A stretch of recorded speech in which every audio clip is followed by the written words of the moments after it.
Alright guys, so tonight's video is going to be fairly short. I just want to kind of update you guys on some stuff that's going on. So the truck is running great. Jay and I have been going back and forth, sending data logs and test runs and pulls. So how it all works, guys, for some of you guys, you might already know this and it might be old news for you guys. So what happens with when you get a custom tune, one of these internet or e-tunes, however you want to call it, what goes on is he'll send you a base file. In this case it's Jay Green. There's other guys out there doing it, but this is the one that I chose. So they send you a base file, you load that program or tune into your vehicle, truck, car, could be whatever, but the main ones that are using this is HP Tuners and Diablo Sport. In this case I use HP Tuners. And what they'll do is they'll send you the tune. So they'll send you a tune, you give them a list of mods, tell them what's done to your truck, tell them what your goals are, and they'll send you that tune. And they'll send you a base file just to get you started. And they'll get you pretty decent. I mean, it'll be better than a stock tune, but you have to remember their job is on the line and their reputation is on the line. So the last thing they want to do is for your vehicle or engine to blow up. So they'll give you a tune, but it'll be on the safer side of things. So it'll be very conservative. It'll be more aggressive than say a tune that would be loaded from the factory, but at the same time it won't be squeezing all the potential out of the engine because they're kind of doing it blind. So when they send you a tune, they're just going based on experience from other customers or past builds or cars.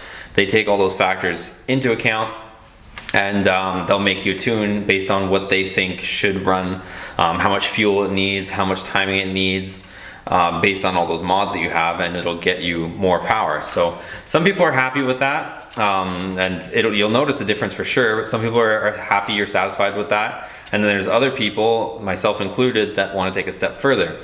So the next step would be to do what I do, and a lot of these tuners, they'll offer you updates to your tune if you want to squeeze a little bit more out of it.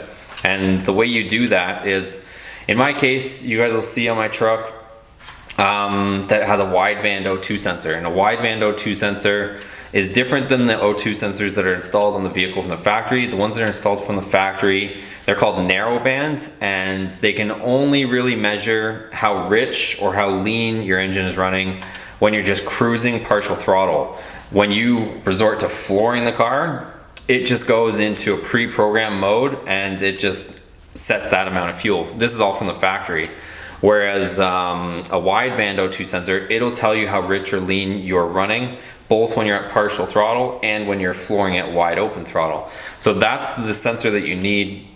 If you go to any dyno session, they always have a wideband O2 sensor on deck, hooked into usually the PC that's mounted there, and you see the screen and all the fancy graphs and all that stuff on a dyno.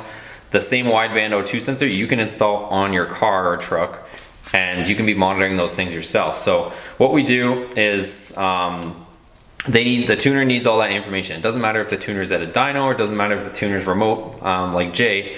He's gonna need, or she, I don't know if there's any girl tuners out there, but the tuner is gonna need all that information. They're gonna need a data log, and they're also gonna need the wideband. So what a data log does is it takes kind of a snapshot. You can just record, and it essentially monitors all the engine parameters.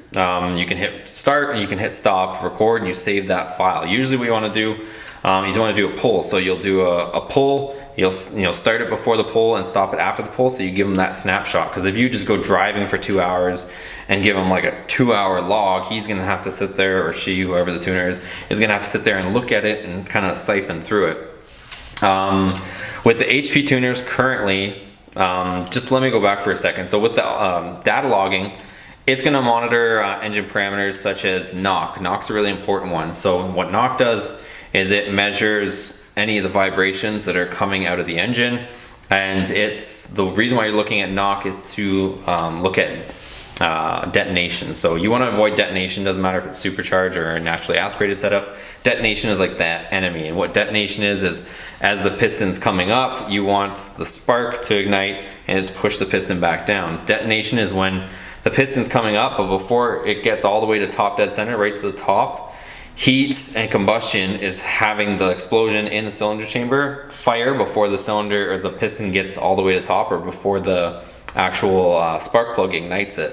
So when you're having ignition without the spark plug even igniting that combustion, it's actually fighting on the way up, and that's when you'll hear the whole, you know, there's a lot of people that call it like marbles in a paint can sound, or you'll hear knocking, and that's what the knock sensor is picking up. So it's listening to the engine for any of that noise. So these tuners have a good ear for it, both with those sensors and audibly. Sometimes when you're hearing audibly, it's almost kind of too late. That's like in extreme cases. But when you look at the knock sensor can actually pick up that stuff. So they're looking at the knock sensor, they're looking at how much timing that they're throwing at the thing, and they're also looking at fuel. One of the other things, so that's where the wideband O2 sensor comes into place. So you want to make sure that you're running the correct amount of fuel. When you're just cruising partial throttle, you can sit around 14.5:1 ratio, air fuel ratio. But on a supercharged setup, you want to be like 11.5:1 in and around there when you're, you know, wide open throttle. Naturally aspirated setups, you can get away with some, you know, 12.0 or, you know, 12:1 ratios in and around that range. But with boost, you definitely want to keep things happy. So that's what we do. So that's what we did. So I would take a log of a run, I would go record that log, and then I would send it back to him. I'd say, hey, it's running a little bit lean in certain areas, take a look. I would send him both the video clip of the wideband gauge along with the matching data log. So I had my PC and I would save that data log and I would send it to him, and he would look at it and he would send me back a revised file. We've done that probably, I want to say, at least half a dozen to a dozen times already to get things where they should be. So I know, you know, maybe some people aren't satisfied with certain tunes, but you have to go through this process in order to benefit from a tune. You can't just expect, you know, one cookie cutter tune to work on every single vehicle. Every vehicle is a little bit different. The elements are a little bit different, whether you're using the same gas as that other person, whether you're at the same elevation as that person, how much wear your engine has, maybe your mods are slightly different. There's just so many elements that could factor into this whole thing. You know, maybe your wheel setup's different, so it's loading the car different, or maybe yours is heavier and the other person's lighter, or maybe there's just too many factors. Maybe your transmission's more worn out and it's shifting differently. There's just a million factors that can kind of go into this thing for somebody just to be able to throw you a bass tune and to expect it to work as needed. So anyways, that's what we've gone through. We've gotten it pretty close. It's pulling really hard now. For that big, fat, heavy truck, you know, there's no hiding that. That truck is a heavy truck, being the crew cab, the fully loaded sport model with heated and cooled seats and heated steering wheel and, you know, 8.4 U-connect with the subwoofer in the back and you name it, and that truck has its options. It is a very heavy truck, and especially with the 24-inch wheels that I have on it right now, they're 85 pounds, the whole wheel assembly. And those ugly 17s you guys probably saw, those are going to be my lightweight track wheels. They're only about 45 pounds with the whole wheel entire assembly, so we'll be putting those back on. My idea too is I'm not sure how those tires are going to hook up at the track. I'm thinking that I just kind of want to roast them. I know they're just going to light up, but I just want to kind of roast them just to have some fun with them at the track, of course. And once those tires wear out, then we'll probably go to like maybe a Nitto NT05 or some sort of sticky tire. And I'm going to go with smaller diameter too, as well, to kind of give me an effective better gear ratio as well. So a lot of people put on a smaller diameter tire and it'll bump up their effective gear ratio to over, you know, 410 or somewhere around there. It depends on what size, but you can get your effective gear ratio better too. So that's the plan. So just so you guys know, the tune is good, the truck's running good. And next step is, I'm hoping, if all goes well, next week, being this coming, I know SEMA's this week too, so I might be kind of calling myself short. So I wanted to around in this area. Wednesdays there's a quarter mile, and then I think Thursdays is 1/8 mile.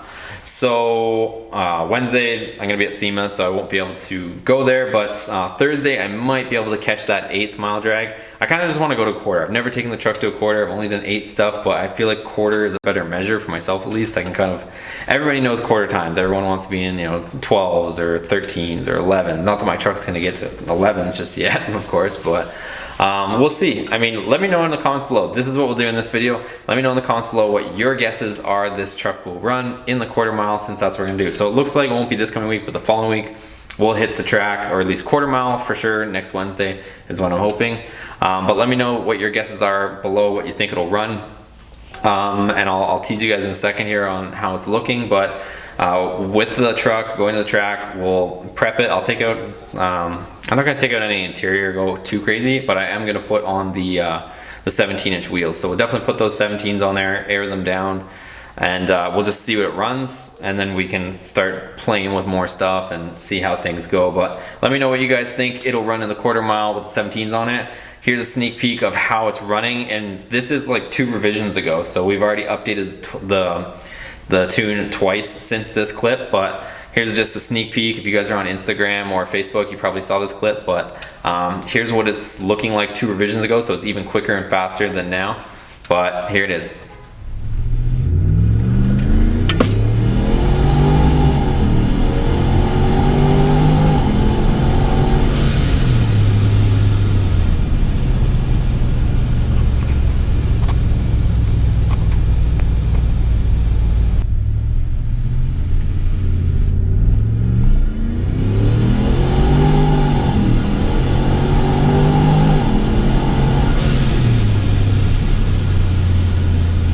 Much better, Jay, much better. Okay guys, so thanks for watching. As always, if you like this video, make sure to give it a thumbs up. Any questions, comments, leave them in the comments below, and make sure you're subscribed or consider subscribing if you're stopping up for the first time. Any questions you guys have on this car or the RAM that we're talking about, check out all the other videos, and we've covered a lot of ground and we're going to continue to do so, and hopefully we'll get to a new project here soon. But the Hellcat, or HellRAM I guess we're calling it, is getting pretty close to completed, and we'll see what kind of times it sets and then decide what we're going to do from there. Anyways guys, we'll catch you on the next video. Take care.